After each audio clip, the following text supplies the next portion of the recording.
Hi, welcome to Eye Openers. I'm your host, Brittany Drozd, and each week I bring you insightful conversations with entrepreneurs that will help you make more money, become a strong leader, and build a business culture that you're proud of. Grab your coffee and let's dive in.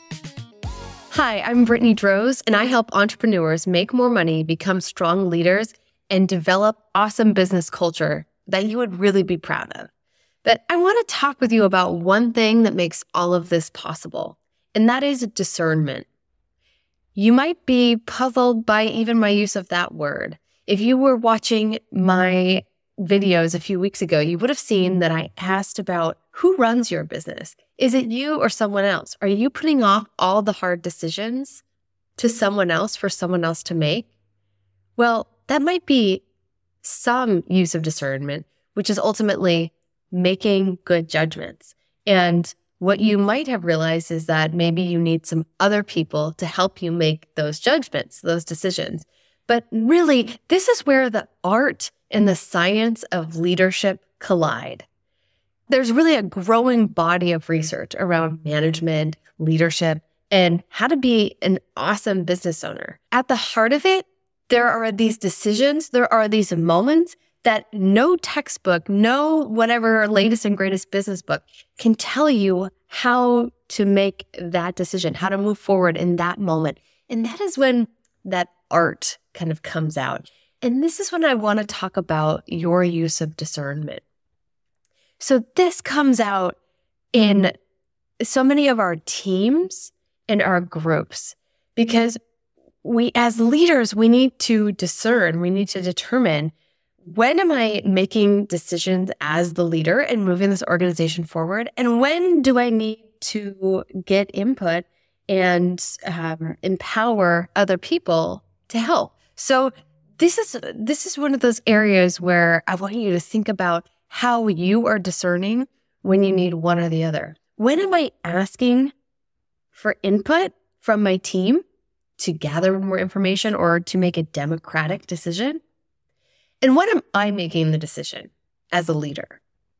So these have two different outcomes, right? Like, one, the team feels heard, they feel part of, making policy in the organization, or if it's an external thing, they might feel more bought into making whatever change they need to in the organization or supporting it if in front of a customer, versus you knowing what needs to happen for your business and you making that decision and moving forward with it and kind of owning it.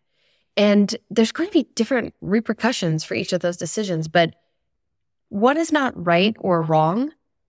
They're just different situations where you need to use these different forms of decision making. And that is where you need to use discernment.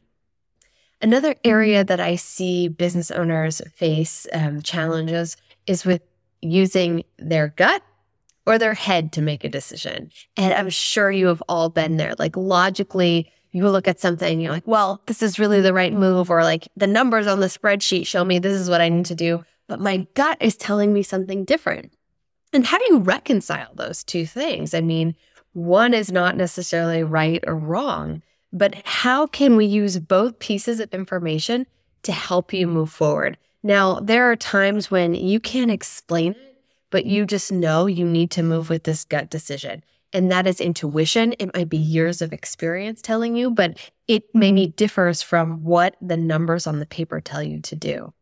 And there are other times where, and this can be particularly true in teams, and when we're talking about our people in our organization or our customers, that it might be better to make the logical, rational decision because we can be too emotionally tied to the problem. So incorporating some more objective pieces of information can really help us discern what's happening here and what to do about it. And lastly, another area where I see us needing to really pull on that discernment muscle is in skill development or outsourcing tasks. And now this is really tough as a leader because, we're taught like, we need to delegate in order to keep at the highest level of the organization.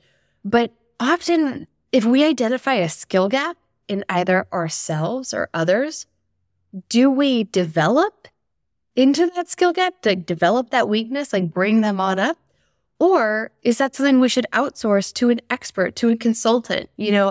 People bring me in because I can be a people expert.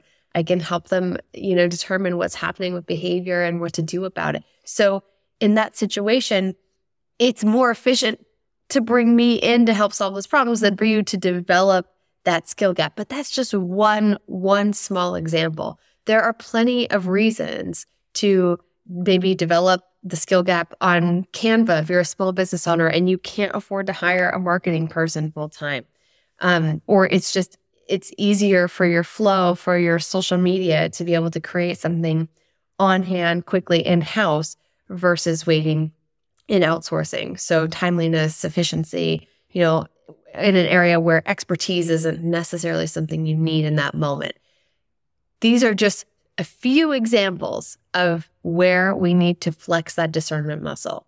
Asking for input versus making the decisions we need to make for the business. Using our gut versus using our head to make decisions in our business. And choosing to either develop a skill set or outsource it. Now, making good decisions, using good judgment can actually get better over time. So if you feel like you are not excelling at this right now, that's okay. Don't worry about it. All I can ask you to do is try to get 1% better every day. That compounded over time will make you an exponentially better decision maker and discerner for your business. So what I ask for in return, share a moment that you had to use discernment. And I don't care which direction it worked out for you, either it was awesome or it wasn't. I want to hear about what that example was and what you learned in the process.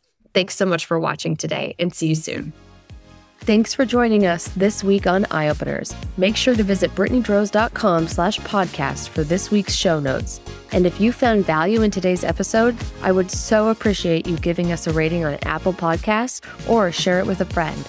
Also, don't forget to subscribe on Apple Podcasts, Spotify, Stitcher, or wherever you get your podcasts. This all helps to support the show.